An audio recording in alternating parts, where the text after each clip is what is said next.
We believe in this thing called a Second Amendment, but most people don't even know what that Second Amendment means. They think it's that they can indiscriminately have a gun anytime they want, use it anytime they want. That's not true. Yeah, 2026, and we need to have open carry in Florida. I need to have people walking up and down the aisles of grocery stores with guns on their hips. It's ignorance, it's stupidity. Have we not evolved at all as a species? Immigration is not an issue. Well, immigration is not the problem. Racism is the problem. We don't have an immigration problem. We have a race problem. We have a hatred problem. We have an ignorance problem. Education in America has never been about education. I'd like to see mankind really make a real serious attempt at evolving. I don't believe man has much longer on this planet. I'm not talking hundreds of years. I don't think we're going to survive the next 60 years. 50 years. If we're lucky, 40. Hi, Montel. Welcome to the show. Thanks for having me. So throughout your career, obviously in the Naval Academy and spending time in the military and your show, and the common denominator of everything has been service. Has that been something for you as a little child that you always wanted to serve, whether it was the community, people, something greater than yourself?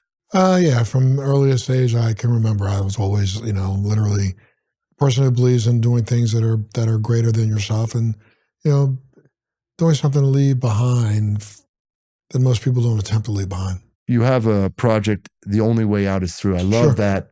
Tell us about that project. Yeah. It's a project I've been working on with another producer, and it's about identifying those things that have been impediments in people's lives. I mean, we're looking at everything from PTSD to gun violence across America. As a matter of fact, I just shot an episode of this program a couple weeks ago in Denver, Colorado, looking at how can we get our society to pay more attention to gun violence, and instead of just paying lip service to it, because that's what we do as a nation, is just pay lip service.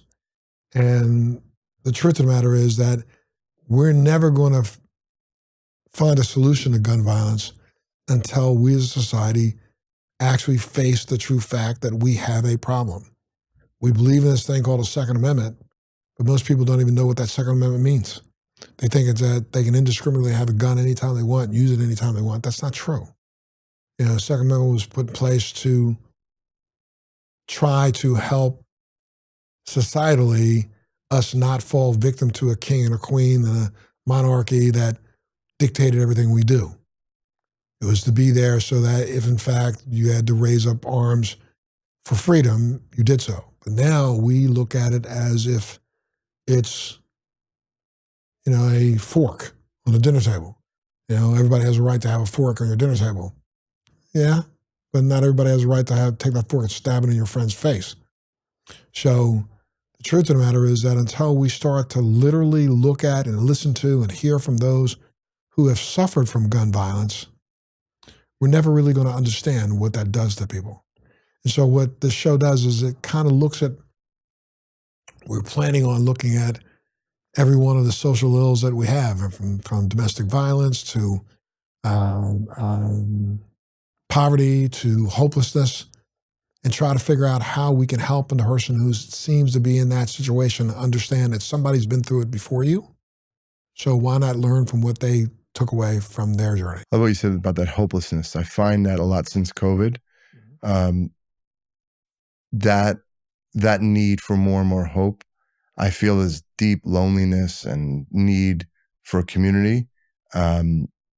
Obviously, we're dealing with gun violence here in Florida. We have open carry. Yeah, 2026, and we need to have open carry in Florida.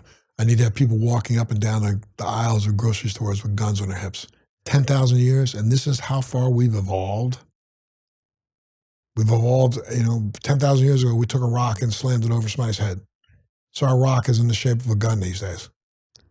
Have we not evolved at all as a species? I feel a lot of the issues, right? You talk about like immigration here. Immigration is not an issue. Well, I always say this to people. It's no big deal until it happens to you or someone you love. No, when I say it's not an issue, I'm trying to say that it's just based on what we feel about immigration is based on ignorance, hatred, and fear, period. That's who we are. And again, have we not evolved, since the time that we were in a cave looking over at the other person's cave and figuring out that they got fire and we don't, so let's go take theirs? To say immigration is an issue is to say that America is an issue, because America is a country filled with immigrants. This entire society, this entire country was built on immigration. Yeah. But that's not what we're saying. Immigration is not the problem. Racism is the problem. We don't want those people who don't look like us.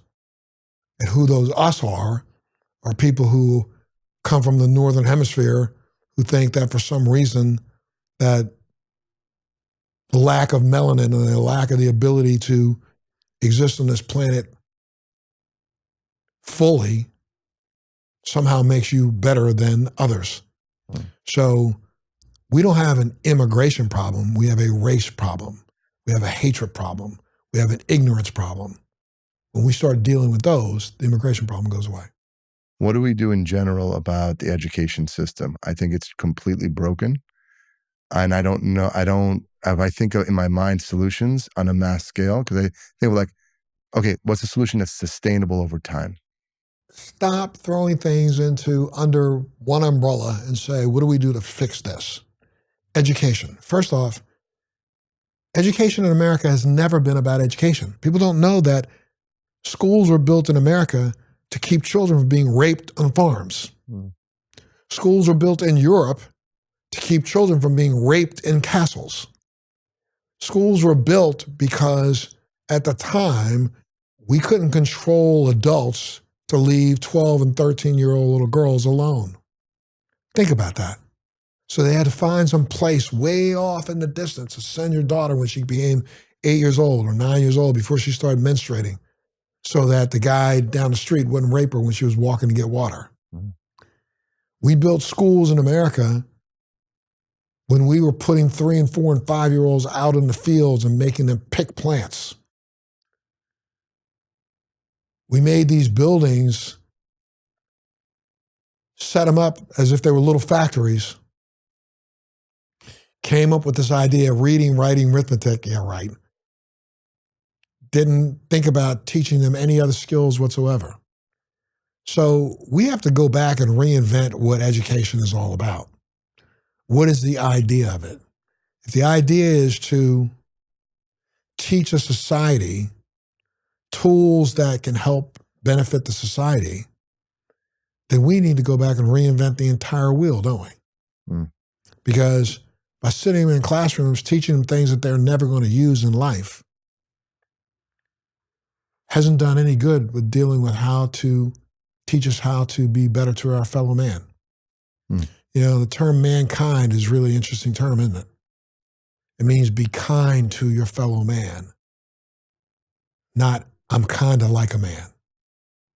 So at some point in time, when we really figure out what it is we want to achieve with this thing we call education, then I think we throw the whole thing out and start all over again. There are people that are definitely trying to do that. My son showed me a picture the other day, 100 years ago. You have the classroom. He just showing me. He's like, why do I got to go to school? He's like, it's the same. Everything has changed except for the classroom. Right. It's like, what are we doing? And really, everything has changed only because technology has changed, but it hasn't changed. They're still making you memorize things, regurgitate them back on a piece of paper, and never use them again. What value is that? Yeah. Why not determine what the interest is of the individual and then help them steep their brain in facts and material that will help with their interest? Not everybody needs to be an AI designer. Not everybody needs to be a computer technician. Not everybody needs to be a surgeon. Not everybody wants to be any of those things. Not everybody. So let's find out what the person really wants to do, to use, to contribute to our society, and then steep their brain with the information they need to be able to share that with others. I thought about I was thinking about what you said about mankind, and it came to me this year.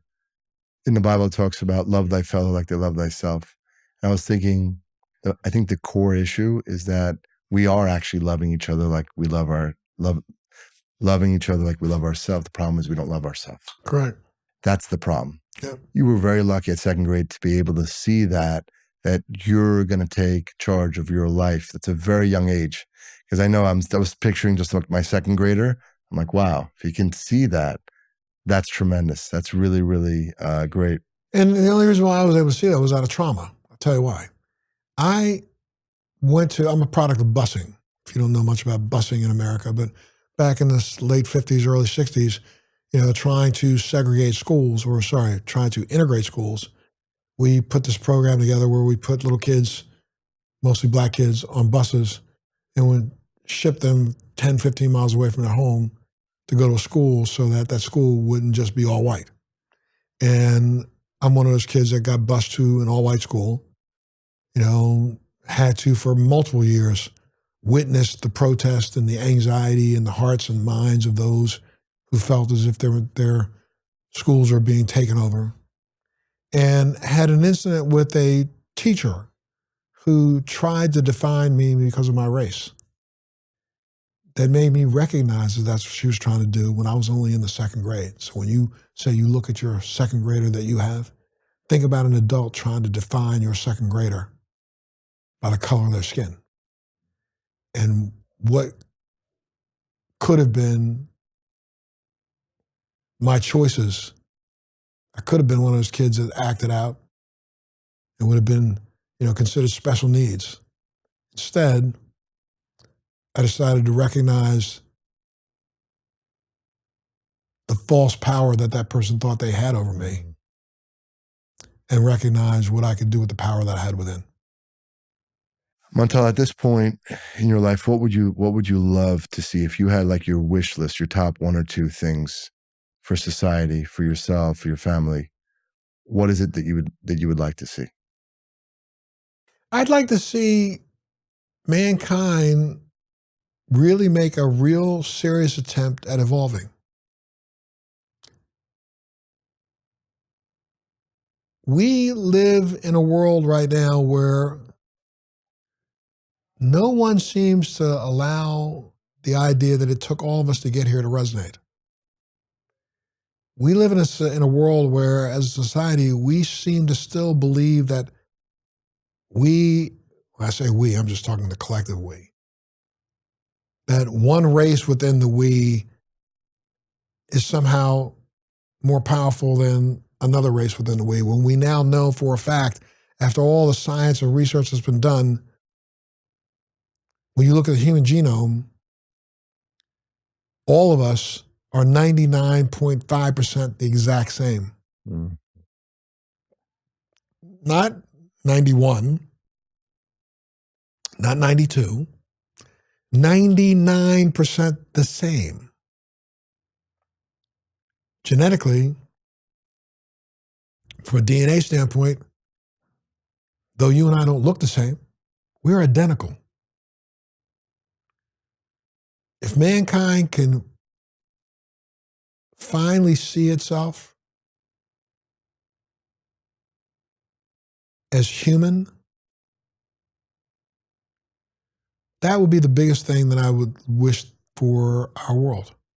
That would be the thing that I think would help this species survive longer than this species is going to survive. Because different than most,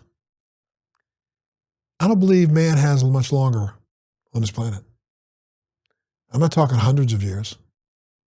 I don't think we're going to survive the next 60 years, 50 years. If we're lucky, 40. There is that concept of the oneness and getting rid of the ego, and reaching that point. Is it like a point of enlightenment similar to that idea, where we see that? If we can. I mean, but I think that unfortunately, a